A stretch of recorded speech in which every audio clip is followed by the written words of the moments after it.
Hey everyone, I hope आप सब अच्छे होंगे और अपनी स्टडी अच्छे से कर रहे होंगे। आज हम लोग एक छोटी सी न्यूज़ डिस्कस करेंगे और उसके रिलेटेड जो भी स्टैटिक पोर्शन होगा वो भी आज की वीडियो में हम लोग डिस्कस करेंगे। ओके, देखिए न्यूज़ क्या है आपकी कि श्री टी रविशंकर, एक सेकेंड, श्री टी रविशंकर जो हैं has reappointed as a deputy governor of RBI.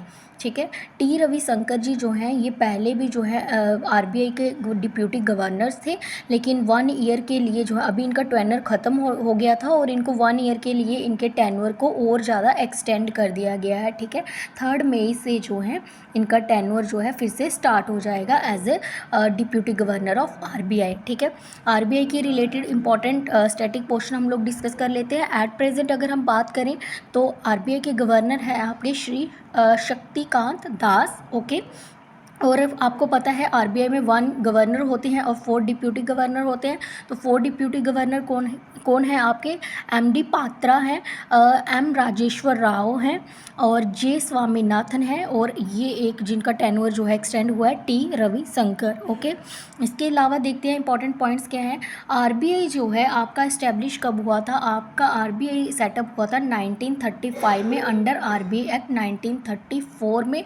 ठीक है, इसका हेडक्वार्टर ओरिजिनली जब ये सेटअप हुआ था इसका हेडक्वार्टर कोलकाता में था और बाद में जो है इसको 1937 में इसको शिफ्ट कर दिया गया था मुंबई में। ठीक है, ओरिजिनली जब आपका आरबीआई जो है बनाया गया था रिज़र्व बैंक ऑफ इंडिया, जब ये बनाया गया था ये एक प्राइवेट बैंक था, बट 1949 में जो है इस बैंक को जो है नेशनलाइज्ड कर दिया गया था। ठीक है, ओके, और इसे आपको पता है आरबीआई को क्या कहा जाता है? सेंट्रल बैंक ऑफ इंडिया भी बोला जाता है। ठीक है, अब गवर्निंग बॉडी देख लीजिए।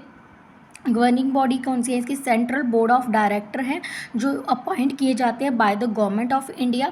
इसमें जो है ऑफिशियल डायरेक्टर भी होते हैं आपके और नॉन ऑफिशियल डायरेक्टर भी होते हैं। ऑफिशियल डायरेक्टर में इसके आपका 1 governor and 4 other deputy governor जो होते हैं। ठीक है, ओके, और नॉन ऑफिशियल में अगर हम बात करें तो टोटल 16 जो है इसमें मेंबर्स होते हैं। 16 मिनिस्टर्स बोल लीजिए, जब मेंबर्स बोल लीजिए, डायरेक्टर बोल लीजिए। 10 फ्रॉम वेरियस फील्ड, 10 जो डायरेक्टर होते हैं वो डिफरेंट फील्ड से जो है अपॉइंट किए जाते हैं, चाहे नॉमिनेट किए जाते हैं। 2 from ministry of finance, 2 members जो हैं डायरेक्टर आपके मिनिस्ट्री ऑफ फाइनेंस से लिए जाते हैं और 4 फ्रॉम लोकल बोर्ड्स जो हैं वहाँ से लिए जाते हैं। ओके, और ये जो है आपको पता है आरबीआई के जो है 4 रीजनल हेडक्वार्टर हैं और ये हेडक्वार्टर कहाँ पे आपके? दिल्ली में, कोलकाता में और चेन्नई में और मुंबई में। अगर हम बात करें तो दिल्ली नॉर्थ में, कोलकाता की बात करें तो ईस्ट, ठीक है, चेन्नई साउथ और मुंबई वेस्ट। ठीक है, चारों डायरेक्शन में जो है ये आपको रीजनल हेडक्वार्टर देखने को मिलेंगे और इनमें जो है हर एक हेडक्वार्टर में जो है 5 मेंबर्स जो है होते हैं। ठीक है, अगर हम बात करें फर्स्ट आरबीआई गवर्नर कौन थे, तो फर्स्ट आरबीआई गवर्नर थे सर ऑक्सबोर्न स्मिथ। ओके, ये जो है फर्स्ट आरबीआई गवर्नर थे। अगर हम बात करें तो फर्स्ट इंडियन गवर्नर कौन थे आरबीआई के, रिजर्व बैंक ऑफ इंडिया के? उनका नाम था सीडी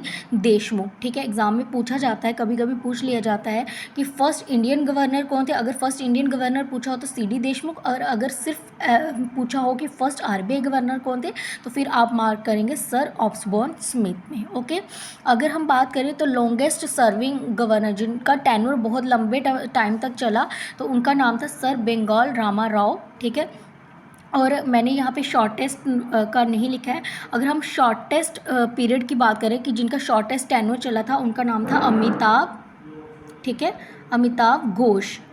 ठीक है, ये इनका जो टेन्योर था ये सबसे शॉर्टेस्ट था as a governor of RBI. Okay, अगर हम बात करें तो आपके डॉक्टर मनमोहन सिंह जी जो हैं इन्होंने सर्व किया as a governor of RBI as well as finance minister of India, और ये हमारे जो है फार्मर प्राइम मिनिस्टर भी रह चुके हैं। ठीक है, ओके, तो आरबीआई देखिए जब सेटअप हुआ था किसकी रिकमेंडेशन के बेसिस पे सेट हुआ है, तो ये हिल्टन जंग कमीशन के रिकमेंडेशन पे जो है आपका रिजर्व बैंक ऑफ इंडिया जो है सेटअप हुआ है। इसको रॉयल कमीशन भी, कभी कभी रॉयल कमीशन के नाम से भी इसको जाना जाता है। तो एग्ज़ाम में कभी कभी आपको हिल्टन जंग कमीशन दिया होता है, कभी कभी रॉयल कमीशन दिया होता है, तो ये दोनों जो है सेम ही है, एक ही दोनों को सेम ही बोला जाता है। तो एग्ज़ाम में जो है आपने कन्फ्यूज़ नहीं होना है। ठीक है, हिल्टन जंग रॉयल कमीशन को ही बोला जाता है, तो ये आरबीआई के रिलेटेड ही है। ओके, सो ये था आपका आज का छोटा सा लेक्चर। आई होप आप लोगों को अच्छा लगा होगा। अगर अच्छा लगा तो प्लीज़ वीडियो को लाइक करें, शेयर करें और चैनल को सब्सक्राइब करें, और ही ऐसी इंपॉर्टेंट वीडियोस आने के लिए, वैल्यूएबल आपको नॉलेज लेने के लिए। ठीक है, तो मिलते हैं नेक्स्ट क्लास में। तब तक के लिए thank you so much. Have a great day.